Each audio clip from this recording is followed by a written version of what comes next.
देख रहे हैं सत्यहिंदी.com। एक नजर अब तक की सुर्खियों पर। पेट्रोल डीजल के बाद अब एलपीजी गैस के दाम भी 50 रुपए बढ़ा दिए गए हैं। कीमतों में बढ़ोतरी का ऐलान करते हुए केंद्रीय मंत्री हरदीप सिंह पुरी ने कहा कि आने वाले दिनों में हम इसकी समीक्षा करेंगे। आज ही केंद्र सरकार ने पेट्रोल डीजल के दामों में भी 2 रुपए की बढ़ोतरी की है। आपको बता दें कि एलपीजी गैस और पेट्रोल डीजल की बढ़ी हुई कीमतें आज रात 12 बजे से लागू हो जाएंगी। सरकार की तरफ से दी गई जानकारी के मुताबिक मंगलवार 8 अप्रैल 2025 से एलपीजी गैस सिलेंडर की कीमत में 50 रुपए की बढ़ोतरी की जा रही है। यह बढ़ोतरी उज्ज्वला योजना और नॉन उज्ज्वला यानी सभी उपभोक्ताओं पर लागू होगी। आपको बता दें कि प्रधानमंत्री उज्ज्वला योजना के तहत गरीब औरतों को मुफ्त गैस कनेक्शन दिया जाता है।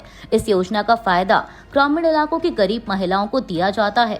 अब नई कीमतों के अनुसार उज्ज्वला योजना और अन्य उपभोक्ताओं दोनों को गैस सिलेंडर के लिए 50 रुपए अधिक चुकाने होंगे। एलपीजी के बढ़ाए गए दामों की जानकारी देते हुए केंद्रीय पेट्रोलियम और प्राकृतिक गैस मंत्री हरदीप सिंह पुरी ने कहा कि एलपीजी सिलेंडर की कीमत में 50 रुपए की बढ़ोतरी की जाएगी। उज्ज्वला योजना के लाभार्थियों के लिए अब गैस सिलेंडर की कीमत 500 से बढ़कर 550 रुपए हो जाएगी, जबकि अन्य उपभोक्ताओं को अब 803 की जगह 853 रुपए चुकाने होंगे। केंद्रीय मंत्री ने बताया कि यह फैसला स्थायी नहीं है और इसकी समीक्षा हर 2 से 3 हफ्ते में की जाएगी। इसके साथ ही उन्होंने यह भी साफ किया कि पेट्रोल और डीजल पर जो एक्साइज ड्यूटी बढ़ाई गई है उसका बोझ आम लोगों पर नहीं डाला जाएगा। यह बढ़ोतरी तेल कंपनियों को हुए 43,000 करोड़ के घाटे की भरपाई के लिए की गई है, जो उन्हें गैस बेचने में हुआ है। अंतर्राष्ट्रीय बाजार में कच्चे तेल की कीमतें 4 साल के निचले स्तर पर पहुंच गई हैं। ब्रेंट क्रूड की कीमत सोमवार को 4 साल के निचले स्तर पर पहुंच गई। अप्रैल 2021 के बाद ब्रेंट क्रूड की सबसे कम कीमत है। इसके दाम में फिलहाल करीब 3.2% की गिरावट दर्ज की गई और कच्चे तेल की कीमत $63.49 प्रति बैरल पर पहुंच गई है। वेस्ट टेक्सास इंटरमीडिएट इंडेक्स, जो कि मिक्स क्रूड ऑयल की कीमतें दिखाता है, वह भी सोमवार सुबह नए निचले स्तर पर पहुंच गया। समाचार एजेंसी रॉयटर्स के मुताबिक इसमें करीब 3.58% की गिरावट दर्ज की गई। आपको बता दें कि पिछले हफ्ते ही अमेरिकी राष्ट्रपति डोनाल्ड ट्रंप ने कई देशों के खिलाफ रेसिप्रोकल टैरिफ की घोषणा की थी। उसके बाद से ब्रेंट में 10.9% और WTI में 10.6% की गिरावट आई है। लोकसभा में नेता प्रतिपक्ष राहुल गांधी बिहार के बेगूसराय जिले में सोमवार को पार्टी की पलायन रोको नौकरी दो यात्रा में शामिल हुए। जानकारी देते हुए राहुल गांधी ने एक्स पर लिखा कि आज पलायन रोको नौकरी दो यात्रा में बेगूसराय की सड़कों पर हजारों युवाओं की भावना, उनका कष्ट और संकल्प साफ दिखा। कांग्रेस नेता राहुल गांधी के बिहार में पलायन रोको नौकरी दो यात्रा में शामिल होने पर राज्य में गठबंधन सरकार चला रही जेडीयू ने प्रतिक्रिया दी है। जेडीयू नेता और केंद्रीय मंत्री राजीव रंजन सिंह ने कहा कि उनके यानी राहुल गांधी के परिवार का इतिहास संविधान की धज्जियां उड़ाने का रहा है। उन्हें पता नहीं है कि बिहार में रोज नियुक्ति पत्र बांटे जा रहे हैं। राहुल गांधी की यात्रा में शामिल होने के सवाल पर जेडीयू नेता ने कहा कि बिहार में कोई कर्फ्यू नहीं है, यहाँ हर व्यक्ति को आने का अधिकार है। दरअसल आपको बता दें कि बिहार में इसी साल विधानसभा के चुनाव होने हैं और कांग्रेस का कहना है कि यह यात्रा युवाओं के लिए है। कांग्रेस ने अपनी यात्रा में रोजगार के लिए राज्य से लोगों के पलायन करने को मुद्दा बनाया है। कांग्रेस ने एक्स पर लिखा है कि बेरोजगारी, महंगाई, पेपर लीक और पलायन के खिलाफ हमारी ये लड़ाई युवाओं को न्याय दिलाने तक जारी रहेगी। शेयर बाजार में गिरावट को लेकर सोमवार को कांग्रेस नेता जयराम रमेश ने प्रतिक्रिया देते हुए कहा कि बाजार पूर्वानुमान के अनुसार टेरिफाइंग तरीके से प्रतिक्रिया दे रहे हैं। जयराम रमेश ने टेरिफाइंग शब्द का इस्तेमाल हाल ही में अमेरिका के राष्ट्रपति ट्रंप के भारत सहित अन्य देशों पर लगाए गए टैरिफ के मद्देनजर किया।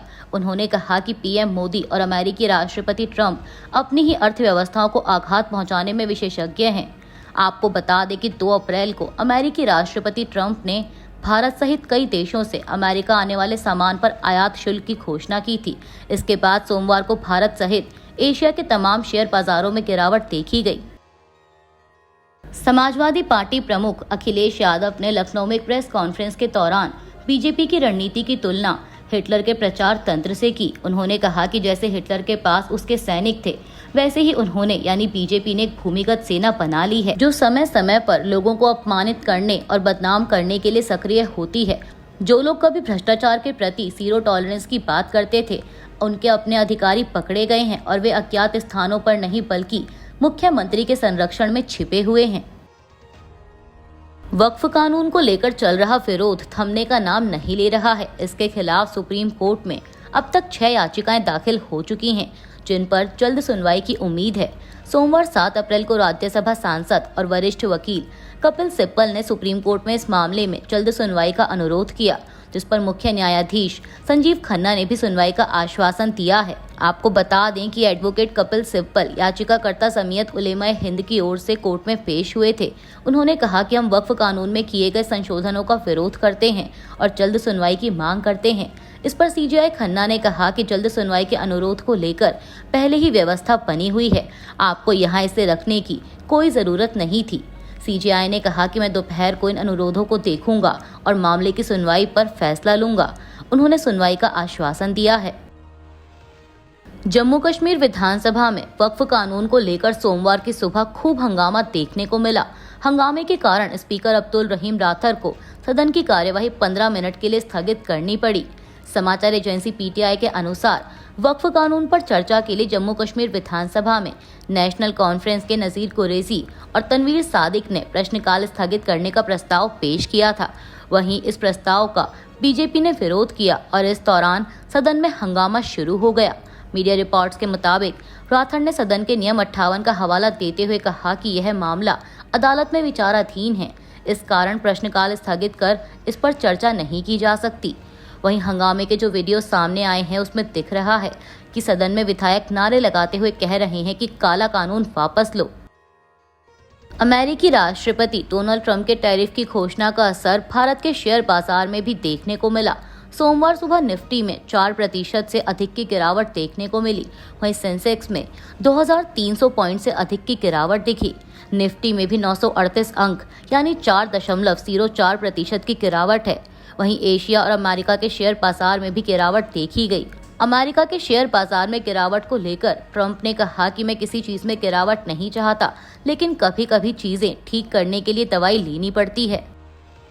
प्रधानमंत्री मोदी रविवार को तमिलनाडु के दौरे पर थे और इस दौरान उन्होंने राज्य की डीएमके सरकार पर अप्रत्यक्ष रूप से जमकर निशाना साधा। वहीं इस बीच राज्य के मुख्यमंत्री एमके स्टालिन ने अपने एक बयान में कहा कि पीएम मोदी को प्रस्तावित परिसीमन प्रक्रिया को लेकर तमिलनाडु के लोगों की आशंकाओं को दूर करना चाहिए। उन्होंने एक आधिकारिक कार्यक्रम में कहा कि मोदी को यह भी सुनिश्चित करना चाहिए कि संसद में एक प्रस्ताव पारित किया जाए ताकि यह सुनिश्चित किया जा सके कि तमिलनाडु के अधिकारों पर अंकुश न लगाया जाए। मुख्यमंत्री स्टालिन ने बताया कि उन्होंने प्रस्तावित परिसीमन को लेकर चिंताओं पर ज्ञापन सौंपने के लिए प्रधानमंत्री से मिलने का समय मांगा है। पश्चिम बंगाल के सरकारी और सहायता प्राप्त स्कूलों में शिक्षण और गैर शिक्षण कर्मचारियों के रूप में अपनी नौकरी खो चुके सैकड़ों लोग सोमवार को मुख्यमंत्री ममता बनर्जी के साथ बैठक के लिए नेताजी इंडोर स्टेडियम में कतार में खड़े हुए। पीटीआई के मुताबिक स्टेडियम के बाहर अव्यवस्था का माहौल रहा, क्योंकि जिन लोगों को एंट्री पास जारी नहीं किए गए थे वे भी कार्यक्रम में शामिल होने के लिए कार्यक्रम स्थल पर पहुंच गए।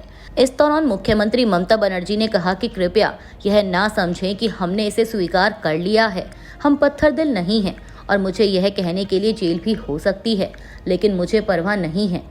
आपको बता दें कि सुप्रीम कोर्ट ने गुरुवार को कोलकाता हाई कोर्ट के उस फैसले को बरकरार रखा है जिसमें साल 2016 में पश्चिम बंगाल स्कूल सेवा आयोग की ओर से की गई 25,000 शिक्षकों और अन्य कर्मचारियों की नियुक्तियों को रद्द कर दिया गया था।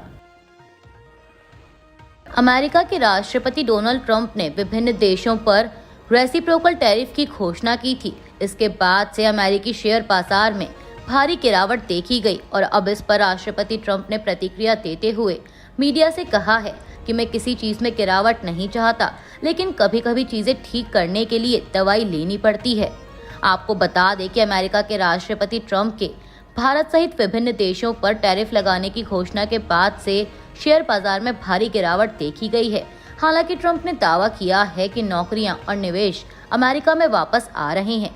दुनिया जल्द ही अमेरिका के साथ बुरा व्यवहार करना बंद कर देगी। अभी के लिए बस इतना ही। बाकी की खबरों के लिए जुड़े रहिए सत्यहिंदी.com के साथ।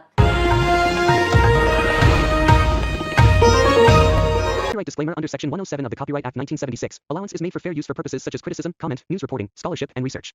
Fair use is a use permitted by copyright statute that might otherwise be infringing.